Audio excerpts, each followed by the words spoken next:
العظیم اعوذ باللہ من الشیطان اللعین الرجیم بسم اللہ الرحمن الرحیم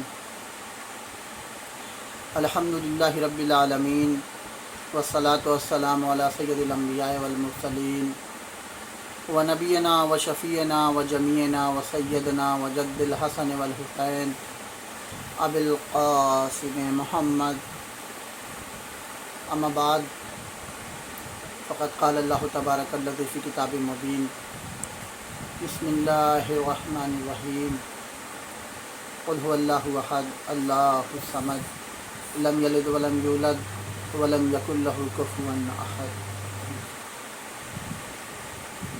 عزیزان محترم و برادران ایمانی،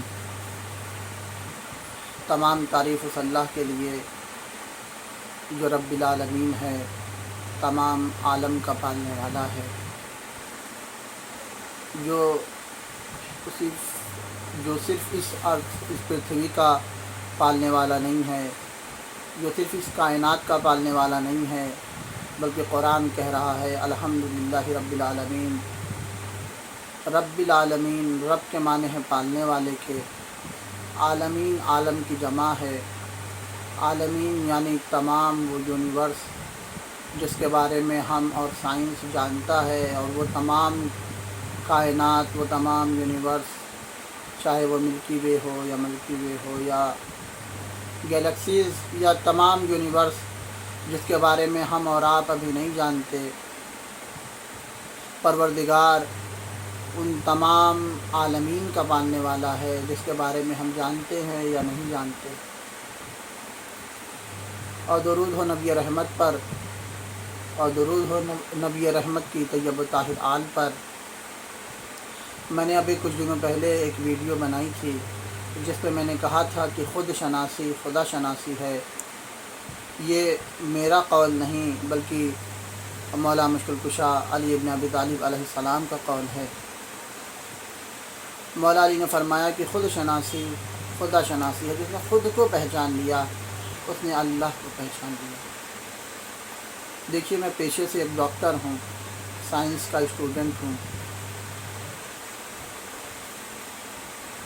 اگر آپ اپنے اوپر ہی توجہ کریں، اپنی جسمانیت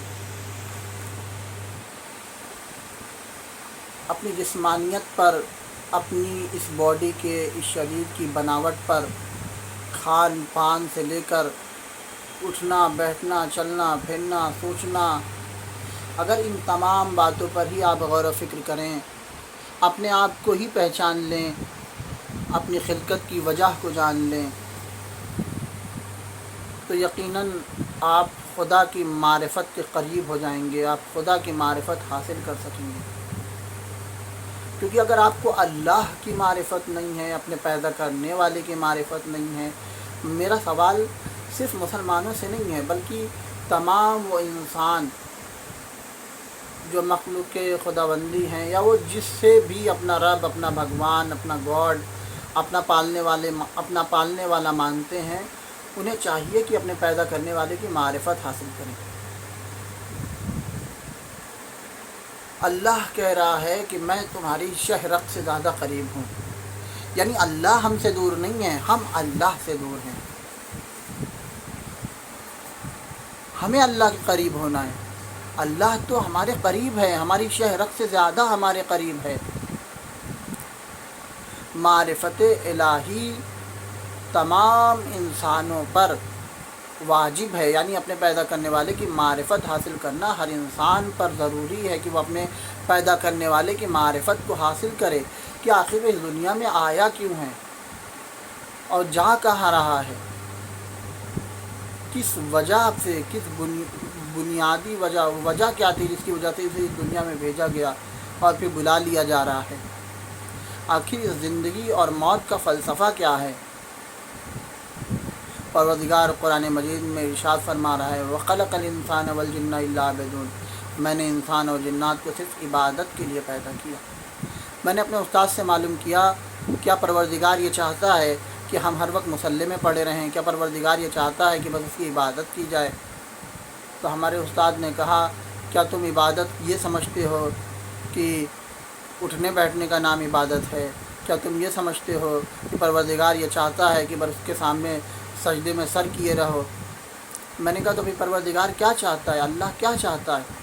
تو میرے استاد نے کہا ہر وہ کام جو اللہ کی رضا کے لیے کیا جائے، اللہ کی قربت کے لیے کیا جائے، وہ عبادت ہے۔ اگر تمہاری ماں گھر میں جھاڑو لگا رہی ہے، اللہ کی قربت کے لیے لگا رہی ہے، اللہ کی رضا کے لیے لگا رہی ہے، تو وہ جھاڑو لگانا بھی عبادت ہے۔ اگر تمہاری ماں برتن دھو رہی ہے اور اللہ کی قربت کے لیے اگر وہ یہ نیت کر لے کہ میں یہ برتن اللہ کی قربت کے لیے دھو رہی ہوں، تو یہ عمل بھی عبادت ہے۔ یہاں تک کہ چھٹے امام جعفر صادق علیہ السلام نے فرمایا کہ اپنی زوجہ کے ساتھ تعلق قائم کرنا، اپنی حلال زوجہ کے ساتھ تعلق قائم کرنا، یہ عمل عبادت ہے۔ یہاں تک کہ امام نے یہ فرمایا کہ ایک آدمی مستحب نمازیں پڑھ رہا ہے پوری رات، اور ایک شوہر اور اس کی زوجہ جو دونوں ایک دوسرے پر حلال ہیں اور وہ ایک دوسرے سے تعلق قائم کرتے ہیں، تو چھٹے امام فرماتے ہیں کہ وہ شخص جس نے مستحب نمازیں پڑھی پوری رات، اور وہ شخص جو اپنی زوجہ کے ساتھ ہم بستر ہوا، اپنی زوجہ کے ساتھ تعلق قائم کیا، وہ اس شخص سے زیادہ ثواب رکھتا ہے جس نے پوری رات نماز پڑھی۔ تو ہر وہ کام جو اللہ کی رضا کے لیے، آپ نے کبھی غور کیا ہے یہی وہ عمل اگر بنا نکاح، بنا اللہ کی رضا کے کسی اور خاتون کے ساتھ انجام دیا جائے، یا کیا کوئی خاتون کسی مرد کے ساتھ یہ عمل انجام دے دے، تو یہ زنا کہلاتا ہے، گناہ کہلاتا ہے، حرام عمل ہے۔ لیکن یہی عمل 4 صیغے پڑھ کر پروردگار کی رضا کو مد نظر رکھتے ہوئے یہ عمل عبادت بن جاتا ہے۔ یعنی ہر وہ کام جو اللہ کی رضا کے لیے کیا جائے وہ عبادت ہے۔ یعنی اللہ نے ہمیں اپنی قربت حاصل کرنے کے لیے پیدا کیا ہے۔ اللہ یہ چاہتا ہے کہ ہم اس کے قریب ہو جائیں، وہ ہم سے دور نہیں ہے، ہم اس سے دور ہیں۔ کبھی آپ نے اپنی خلقت پہ غور کیا ہے کہ پروردگار نے آپ کو کس طرح سے سننے کی طاقت دی، کس طرح سے دیکھنے کی طاقت دی؟ مولا علی فرماتے ہیں کہ یا انسان، کیا تجھے تعجب نہیں ہوتا کہ تو چربی کے ڈھیلے سے دیکھتا ہے اور ایک ہڈی سے سنتا ہے اور ایک گوشت کے لوتھڑے سے بولتا ہے؟ غور کریں، کیا بچہ جب پیدا ہوتا ہے اسے دودھ پینا سکھانا پڑتا ہے؟ پروردگار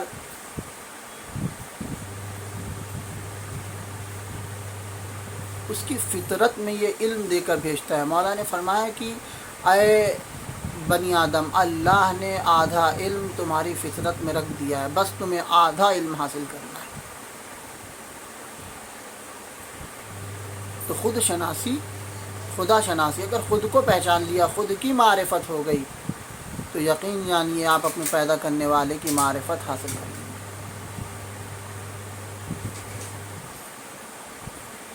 آخر یہ موت اور زندگی کا فلسفہ کیا ہے؟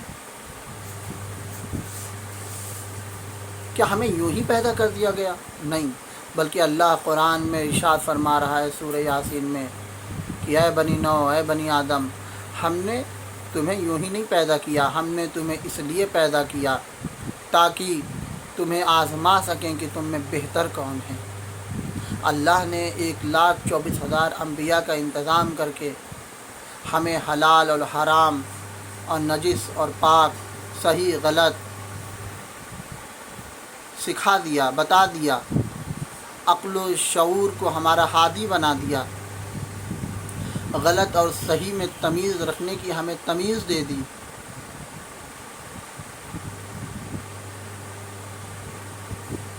اور پھر جا کر اس نے ہمیں اس کائنات میں بھیجا۔